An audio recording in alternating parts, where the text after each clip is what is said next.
کہ عمران خان کے ساتھ تو ان کی 2 ہفتے سے ملاقات ہی نہیں ہوئی تھی. یہ تو ساری پلاننگ جو ہے یہ عمران خان کو مائنس کرنے کے لیے ہے. یعنی وہی نند بھاوج کی لڑائی والا معاملہ وہ بھی چل رہا ہے. اور جو قیادت ہے پی ٹی آئی کی، انصار عباسی صاحب کی خبر شائع ہوئی ہے کہ وہ بڑے نالا ہیں، بڑے تنگ ہیں بشرا بیگم کی ان حرکتوں سے. بہرحال بشرا بیگم نے جو کہنا تھا وہ کہہ دیا، جو کرنا تھا وہ کر لیا. اگر ان کی گفتگو کا باریک بینی کے ساتھ جائزہ لیا جائے تو جو بیانیہ ہے پی ٹی آئی کا، اس کو تقویت نہیں ملتی، وہ کمزور ہوتا ہے. یہ کہتے ہیں جناب ہزاروں لوگ تھے اس وقت جس وقت جناب طاقت کا استعمال کیا گیا. وہ کہتے ہیں میں اکیلی تھی، اور ان کے ساتھ جو ایک صاحب تھے وہ کہہ رہے 30-40 لوگ تھے. تو پھر ان کی سٹوری جو بیانیہ بنایا انہوں نے، جھوٹا بیانیہ، کوئی ثبوت نہیں ہے اس کے. یہ سینکڑوں سے شروع ہوئے اور پھر 12 پہ آ کے یہ رکے ہوئے اس وقت تک. تو ان کا بیانیہ تو بشرا بیگم کے اس بیان سے ہی ختم ہو گیا. اور دوسرا یہ کہ کل میں نے بھی لاک کیا تھا جسٹس سید منصور علی شاہ صاحب نے جو خط لکھا ہے جسٹس یحییٰ افریدی کے نام، جس میں وہ کہتے ہیں کہ جناب جوڈیشل کمیشن کا اجلاس مؤخر کر دیا جائے اور اجلاس سے پہلے جو 26ویں آئینی ترمیم کے خلاف درخواستیں ہیں ان کی فل کوڈ بنا کے سماعت کی جائے. تو میں نے یہ عرض کیا تھا کہ یہ 4 دسمبر کو انہوں نے خط لکھا تھا، 5 دسمبر کو وہ منظر عام پہ آیا. اگر یحییٰ افریدی صاحب نے اس خط کو کوئی اہمیت دینی ہوتی چیف جسٹس نے تو کچھ نہ کچھ وہ کرتے، لیکن جو روٹین کے مطابق جو ہے اجلاس ہو رہا ہے. تو جب یہ اجلاس شروع ہوا تو ذرائع سے یہ خبر ہم تک پہنچی ہے کہ سید منصور علی شاہ صاحب نے اپنے خط کا ذکر کیا اور یہ بات کی کہ جناب فل کوڈ بنائی جائے. جو 26ویں آئینی ترمیم کے خلاف درخواستیں پڑی ہوئی ہیں ان کا جائزہ لینے کے لیے.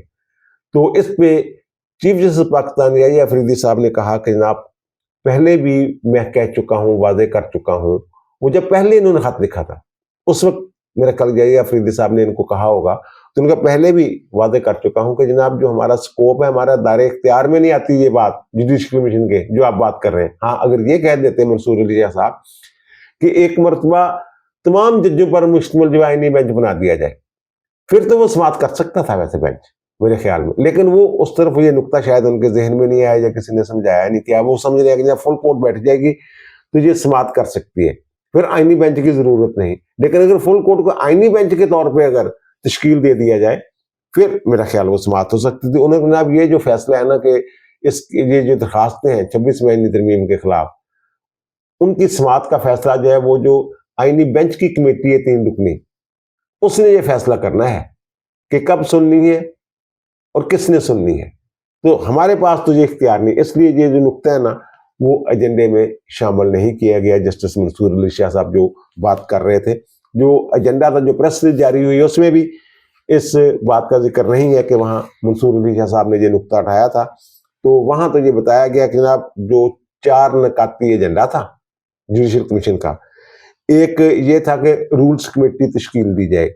ویسے انہوں نے بھی منصور علی شاہ صاحب نے بھی لکھا تھا اپنے خط میں کہ وہ اس کی رولز وغیرہ تو بنے نہیں ہوئے، تو اس پہ یہ کمیٹی جو ہے اس کی تشکیل ہونا تھی اور وہ کمیٹی جو ہے وہ تشکیل دے دی گئی ہے جسٹس جمال خان مندوخیل صاحب کی سربراہی میں. اس میں جناب جو اٹارنی جنرل صاحب ہیں اور اس میں فاروق ایچ نائک ہیں، علی ظفر صاحب ہیں. علی ظفر اور گوہر علی خان نئے ممبر آئے ہیں پی ٹی آئی کی طرف سے، وہ دونوں اجلاس میں شریک ہوئے. اور پھر فاروق ایچ نائک وہ اس کمیٹی کے رکن ہوں گے اور اختر حسین جو وکلا کے نمائندے ہیں. یہ 5 رکنی کمیٹی جو ہے یہ تشکیل دے دی گئی اور یہ 15 دسمبر تک اپنی رپورٹ تجاویز جو ہیں وہ پیش کرے گی. اور دوسرا اس میں یہ تھا کہ جسٹس شاہد بلال حسن، میں نے پہلے بھی عرض کیا تھا کہ عائشہ ملک صاحبہ جو ہے کیونکہ وہ فوجی عدالتوں والا جو کیس تھا وہ بنیادی درخواست جو ہے اس کا فیصلہ دینے والے بینچ میں شامل تھی. تو اب اپیلیں اس بینچ کے پاس آئی ہوئی ہیں. تو خط لکھا گیا تھا ایک کمیٹی کی طرف سے جو آئینی کمیٹی ہے، تو انہوں نے یہ کہا تھا جناب یہ اب نہیں سن سکتے، 7 رکنی بینچ جو ہے یہ مکمل کرنا چاہیے. تو اس کے لیے شاہد بلال حسن صاحب، یہ دوسرا نقطہ تھا ایجنڈے کا، تو شاہد بلال حسن صاحب جو ہیں اب آئینی بینچ کا حصہ ہوں گے. عائشہ ملک صاحبہ آئینی بینچ کا حصہ نہیں ہوں گی. جو آئندہ ہفتے اہم مقدمات کی سماعت ہو رہی ہے اس بینچ میں عائشہ ملک صاحبہ نہیں ہے. اور تیسرا پشاور اور سندھ ہائی کورٹ کے ایڈیشنل ججوں کے تقرر کا معاملہ تھا، وہ معاملہ 21 دسمبر تک مؤخر کر دیا گیا ہے. 21 دسمبر کو اس کے لیے دوبارہ اجلاس ہوگا. اور دوسرا سندھ میں آئینی بینچ کے لیے